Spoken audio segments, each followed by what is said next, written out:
السلام علیکم۔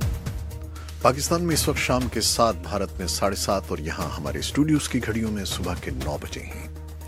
Voice of America Washington کی اردو سروس سے ہماری باقاعدہ نشریات کا آغاز ہوتا ہے۔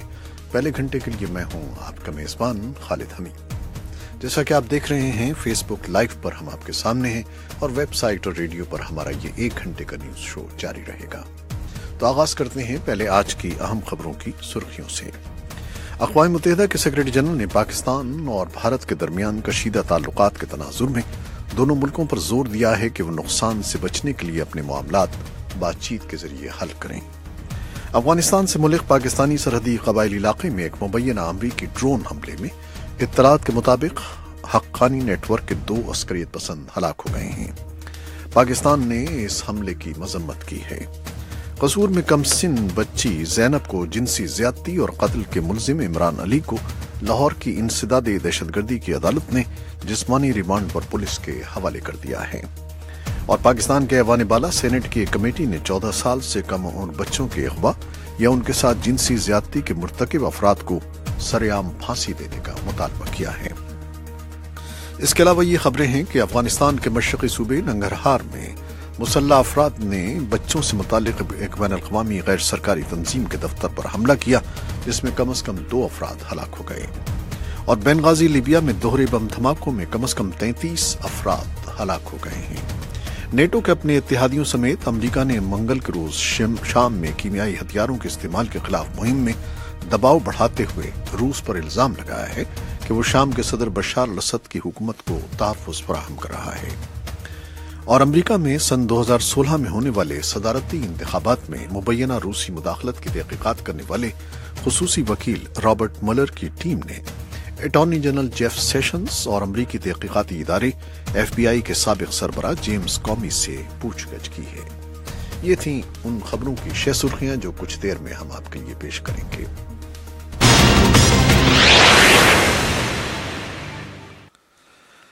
اور اب خبروں کی تفصیل۔ سب سے پہلے ہم چلتے ہیں پشاور، جہاں ہمارے نمائندے ہیں شمیم شاہد، اور ان سے اس ڈرون حملے کے بارے میں دریافت کرتے ہیں۔ جی شمیم شاہد۔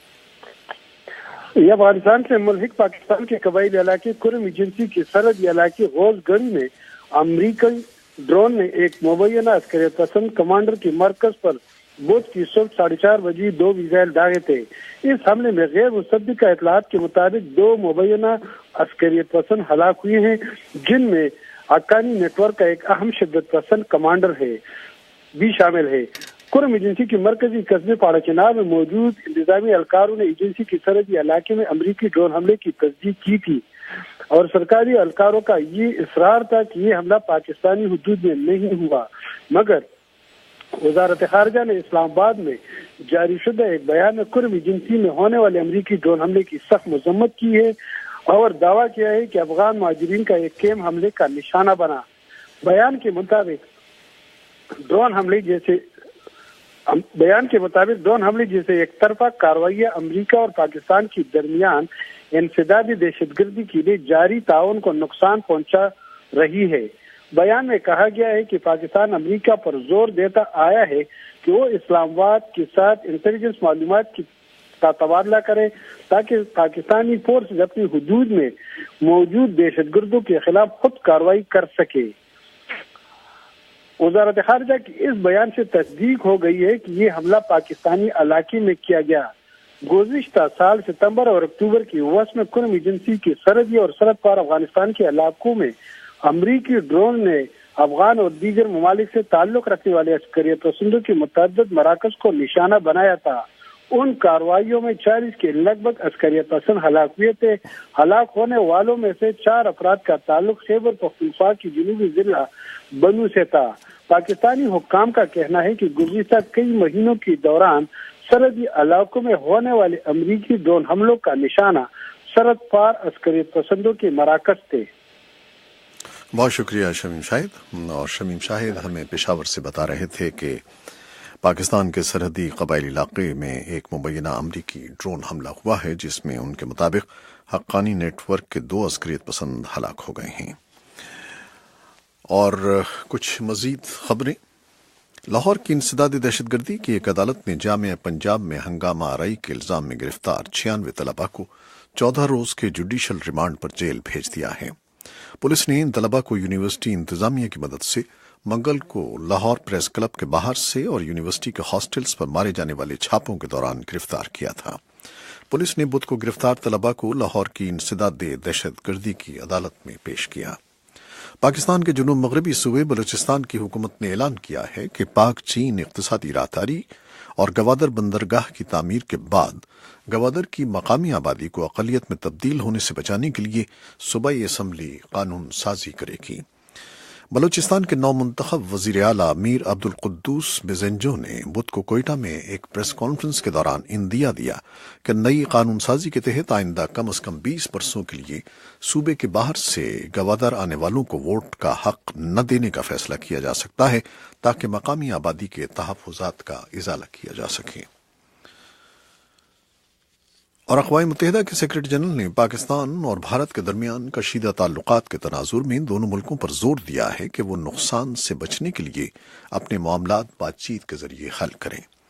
نیو یارک میں ایک پریس بریفنگ کے دوران سیکرٹری جنرل اینٹونیو گوٹریس کے ترجمان اسٹیفان دوجاک نے ایک سوال کے جواب میں کہا کہ اگر پاکستان اور بھارت آمادہ ہوں تو سیکرٹری جنرل ان کے درمیان ثالثی کے لیے تیار ہیں۔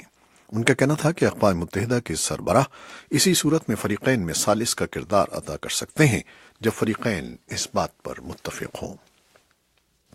افغانستان کے مشرقی صوبے ننگرہار میں مسلح افراد نے بچوں سے متعلق ایک بین الاقوامی غیر سرکاری تنظیم کے دفتر پر حملہ کیا ہے جس میں کم از کم 2 افراد ہلاک ہو گئے ہیں۔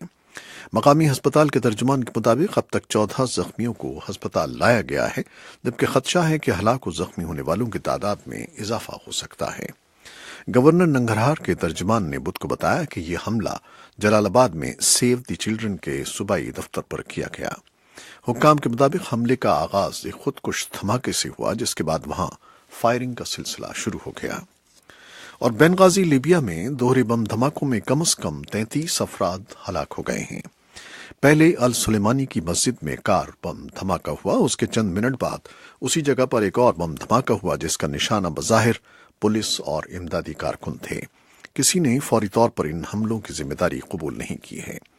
اقوام متحدہ کے لیبیا میں مشن نے ان دھماکوں کی مذمت کی ہے اور زور دیا ہے کہ شہریوں کے خلاف حملے بین الاقوامی انسانی حقوق کی خلاف ورزی ہے۔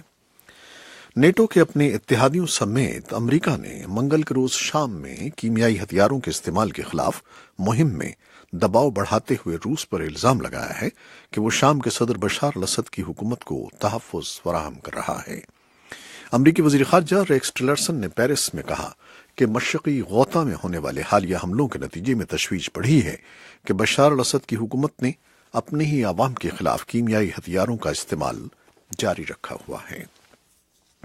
اور امریکہ میں سن 2016 میں ہونے والے صدارتی انتخابات میں مبینہ روسی مداخلت کی تحقیقات کرنے والے خصوصی وکیل رابرٹ ملر کی ٹیم نے اٹارنی جنرل جیف سیشنز اور امریکی تحقیقاتی ادارے FBI کے سابق سربراہ جیمز کومی سے پوچھ گچھ کی ہے۔